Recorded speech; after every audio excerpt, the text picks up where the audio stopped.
Good morning, all. Camelback Trading 2724 coming to you this Monday morning, January 6th. First trading Monday of the new year. And we're looking at the SPY ETF on window trade of the market profile.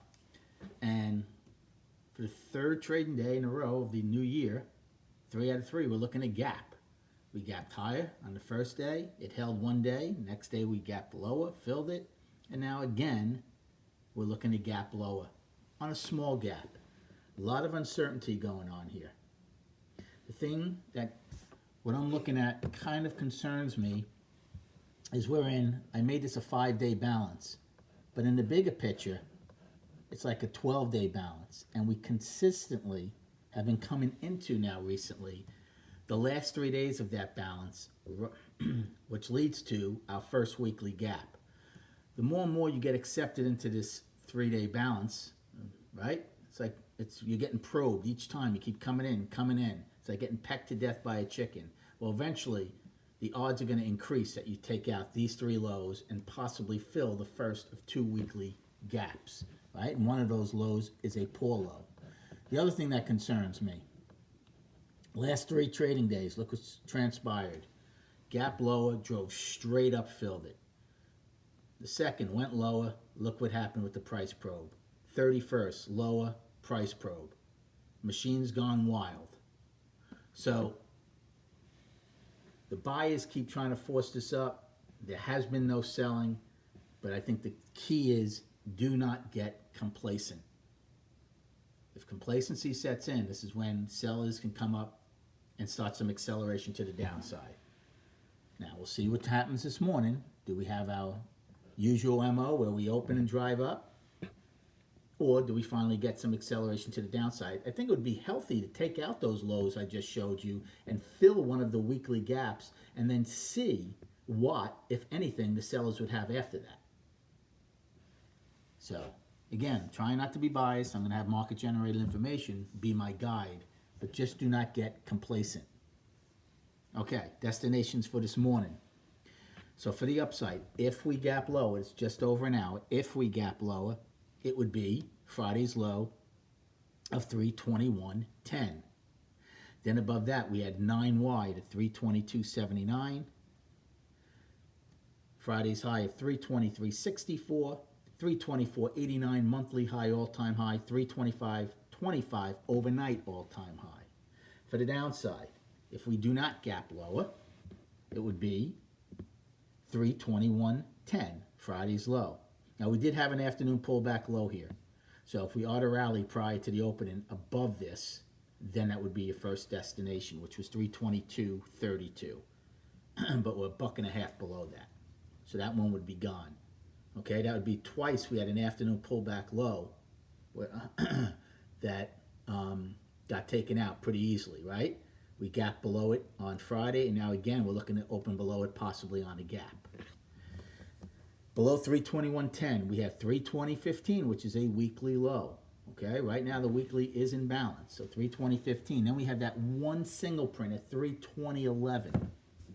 Then we have those 3 lows I'm talking about. 319.75 daily low, 319.53 daily low, poor low, 319.48 daily low, then 319.17, which is a weekly low, and then 318.67, which would fill a 50-point gap from December 16th. That's the important one. I'm curious to see if we fill that gap, what happens afterwards, because we are pretty light on the way down to the next weekly gap back on December 6th, which is 10 days earlier. I'm going to just give you, I'll give you one more. Below that gap fill of 318.67, we don't have anything to 317.13, which is 11 wide from the 13th of December, and 317.08, which is an afternoon pullback low from December 12th. So, if sellers ought to get any kind of acceleration, number one, there would be a good chance we fill that weekly gap, and number 2, there's not much below it. So we'd have to see what transpires if we get there. All right, now I'm just getting a little ahead of ourselves, but it's just things to keep in mind, especially do not get complacent. So what's the game plan? Well, right now we're looking to open below balance possibly, and certainly below value on a small gap. I'm going to wait for market generated information. I did that on Friday. If I had taken a short right away, I would have gotten ran over. I'm not saying that's going to happen again today, but the last 3 days, buyers have found their legs and gotten this thing going pretty good.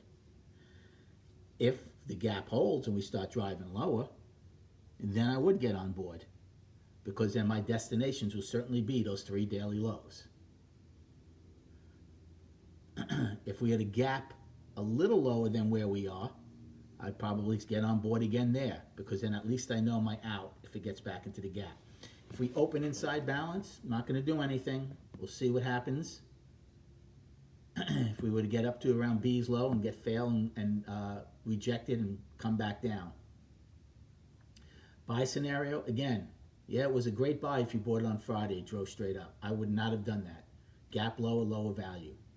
Kudos to the people who did it. I would not do it. Same thing today. I would not do it. I need more market generated information for me to get long. Chart wise, again, the monthly is very healthy. Until we take out 307.13, monthly is in great shape.